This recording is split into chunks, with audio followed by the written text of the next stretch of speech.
मेरा वही स्टैंड है जो योगी जी ने कहा, साथ रहेंगे नेक रहेंगे, बटेंगे तो कटेंगे। दोस्तों, लंबे समय से राहुल गांधी जातिगत जनगणना का मुद्दा उठाते रहे हैं। केंद्र की मोदी सरकार पर वो हमेशा जातिगत जनगणना कराने को लेकर हमलावर रहे हैं, लेकिन आज देश के प्रधानमंत्री नरेंद्र मोदी ने इस मुद्दे को ही खत्म कर दिया है, क्योंकि उन्होंने जातिगत जनगणना को मंजूरी दे दी है।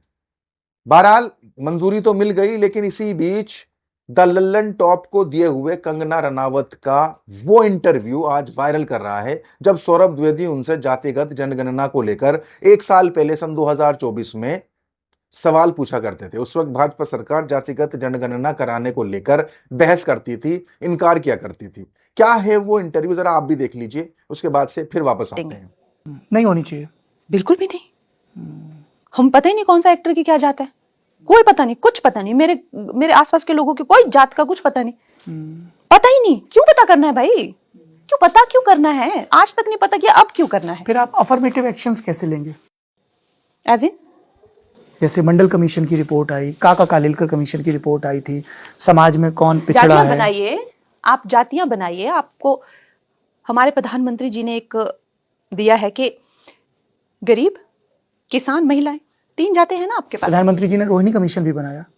पर मैं आपको कह रही हूँ ना, आप गरीबों का उद्धार करना चाह रहे हैं ना जी। कि अमीरों का जाति के नाम पे बार बार उद्धार करते रहेंगे। नहीं, गरीबों का उद्धार कीजिए ना। गरीब, महिलाएं, पिछड़ा हुआ वर्ग है महिलाएं, और किसान जो सबका पेट पाल रहे हैं। 3 जातियां हैं, इसके अलावा चौथी कोई जाति नहीं होनी चाहिए। अगर आप मेरा मत पूछ रहे हैं, लेकिन अगर आप ये पूछ रहे हैं इसने ये कहा, उसने वो कहा, उसने कहा, नहीं, मैं तो कंगना रनौत क्या कह रही, मेरी आपको सुनने में दिलचस्पी है। 3 जातियां हैं, गरीब। पर जो एनसीआरबी का डेटा आता है, दलितों पे अत्याचार होता है, घटनाएं बढ़ती हैं इसलिए क्योंकि वो दलित हैं, या आदिवासियों के खिलाफ अत्याचार होता है। तो जब आपके जन्म की जाति, तो दलित पहले, मतलब वो गरीब भी है ना। हाँ, जो जिस पर उनपे अत्याचार इसलिए हो रहा है क्योंकि वो दलित हैं, क्योंकि वो पिछड़े हैं, क्योंकि वो अल्पसंख्यक, क्योंकि वो आदिवासी हैं, उनकी जन्मगत पहचान की वजह से। तभी तो हमारे प्रधानमंत्री जी ने जो है, पहले जब राम कोविंद जी आए, पहले दलित राष्ट्रपति वो बने। दूसरे के.आर. नारायणन पहले थे। Sorry for my misinformation. हमारी जो आदिवासी जो महिला बैकग्राउंड, महामहिम Draupadi Murmu. Yes, why don't we see these examples? आज जो महिलाओं के प्रति जो इतनी वायलेंस हो रही है, महिलाएं वो पिछड़ा हुआ वर्ग है। मैं तो ये मानती हूँ, महिलाएं पिछड़ा हुआ वर्ग है। बिला शक महिलाएं तो उनके लिए, तो उनके हर जगह उनके लिए इतनी वायलेंस उनके अगेंस्ट हो रही है। उनको कैसे हम अपलिफ्ट करेंगे? क्या उनको जाति के आधार पर हम अपलिफ्ट करेंगे? तो फिर बाकी जो रह गए, तो फिर तो स्वर्ण रह गए, तो उनकी महिलाओं का रेप कर दे, उनको मार दे? नहीं ना। महिलाएं जो हैं वो महिलाएं पिछड़ा हुआ वर्ग है। लेकिन महिलाओं में भी जो दलित महिलाएं वो अतिरिक्त पिछड़ी हुई है ना, ये तो आप मानेंगी ना।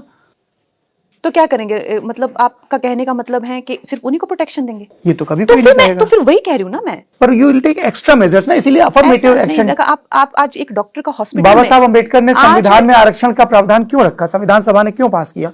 क्यों बीजेपी की सरकारों ने भी उसे 10-10 साल के लिए आगे बढ़ाया? हाँ, तो वो तो खैर I am aligned with BJP this thing. मैं आरक्षण के खिलाफ नहीं बोल रही हूँ, लेकिन फर्दर मोर आप उस पे कह रहे हैं, जो आरक्षण है वो तो हमारी सरकार ने दिया हुआ है। तो जातिगत जनगणना, ताकि सांख्यिकी दुरुस्त हो और उसके हिसाब से। लेकिन जब एक डॉक्टर जो अपने हॉस्पिटल में रेप होती है, तो क्या आपका दिल उनके लिए नहीं दुखता कि वो पिछड़ी हुई नहीं है इसलिए? ये वैसी बात हो गई कंगना जी कि मैं कह रहा हूँ कि जंगल में आग लग रही है, आप कह रही है कि पीने का साफ पानी नहीं मिल रहा है। दोनों विषय हैं।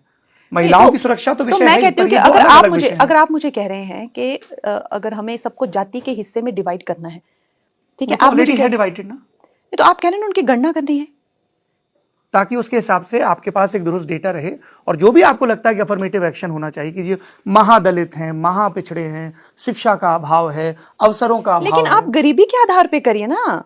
तो आप कह रही हैं कि सिर्फ फाइनेंशियल महिलाओं की, मैंने बताया ना आपको 3। देखिए, आप अपना जो आपका व्यू है, मैं आपका व्यू होगा, बट मुझ पे मत थोपिए। आप लॉ मेकर हैं मेरे देश की, मैं आपका व्यू जानना चाहता हूं। My view is not important. I am in favour of मेरी जो पार्टी है, उनका जो पॉलिसी है about reservation, I totally agree with them, completely agree with them.